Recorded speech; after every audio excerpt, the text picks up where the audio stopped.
আপনার হাতীবান্ধা পাটগ্রামে কিন্তু আপনি এই ছাত্রদল নেতাদের নিয়ে বিভিন্ন কর্মসূচি আমরা দেখেছি, ফেসবুকের মাধ্যমে আমরা দেখেছি যে কর্মসূচি পালন করেছেন।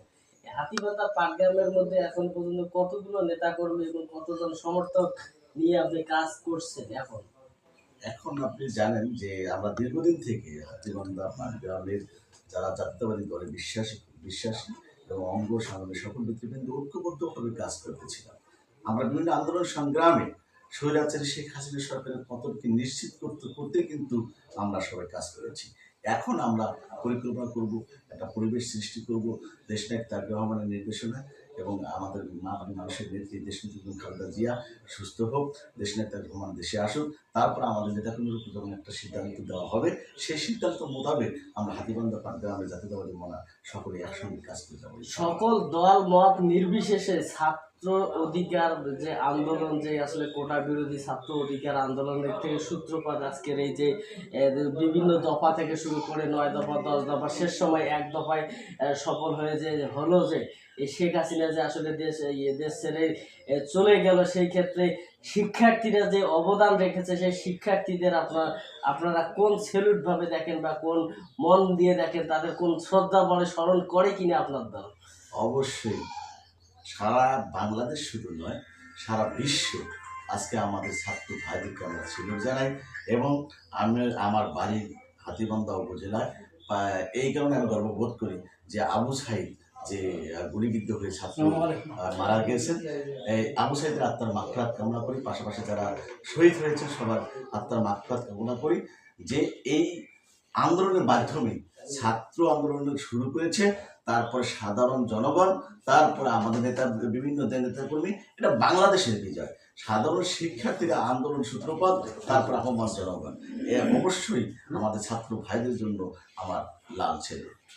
আঞ্চলিক একটা প্রশ্ন, সেটি হচ্ছে যে আমরা হাতীবান্ধা দেশের সর্ববৃহৎ সেচ প্রকল্প কিন্তু আমাদের হাতীবান্ধা, লালমনিরহাটের হাতীবান্ধার তিস্তার ব্যারেজ এলাকায়। এই ব্যারেজ এলাকায় কিন্তু আপনার বাড়ি। সেক্ষেত্রে এই তিস্তার বর্ষাকালে যে আসলে যে ভাঙন, সারিয়াজার, গড্ডিমারি, সিঙ্গিমারি, ডাউয়াবাড়ি, পাটিকাপাড়া শুরু করে সকল স্থানে কিন্তু আসলে ভাঙন দেখা দেয় এবং মানুষ কিন্তু অসহায়ের মধ্যে থাকে।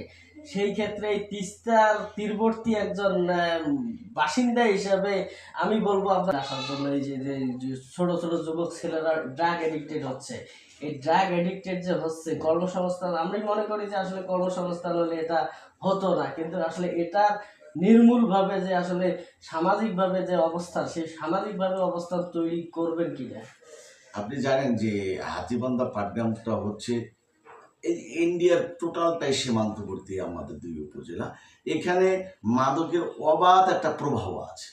এখানে এই প্রথমে আমাদের সামাজিক আন্দোলন করতে হবে, যাতে যুবক শ্রেণীরা, ইয়াং শ্রেণীরা যাতে ওই দিকে ধাবিত না হতে পারে।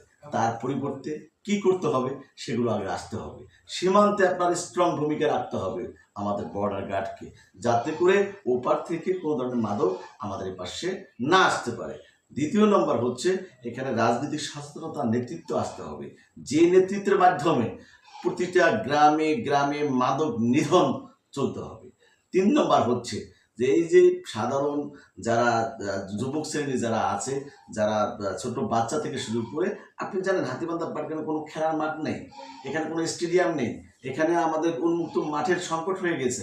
এই মাঠের খেলার মধ্যে কিন্তু আসলে হেলিপ্যাড মাঠকে একটা স্টেডিয়াম করবে, অমুক করবে, তমুক করবে, বিভিন্ন বক্তব্যে আমরা শুনেছি, কিন্তু আমরা চোখে দেখিনি বা বাস্তবায়ন হতেও দেখিনি।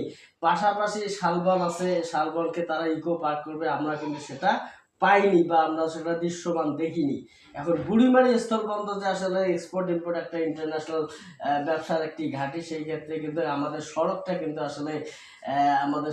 কিন্তু অবস্থা খুবই খারাপ। এই সড়ক যদি আমাদের যদি 4 লেন অবস্থা হয়, তাহলে কিন্তু আসলে দেশের যে সরকারের যেমন রাজস্ব বাড়বে, ঠিক তেমনই এই এলাকার মানুষের জীবন মান উন্নয়ন হবে।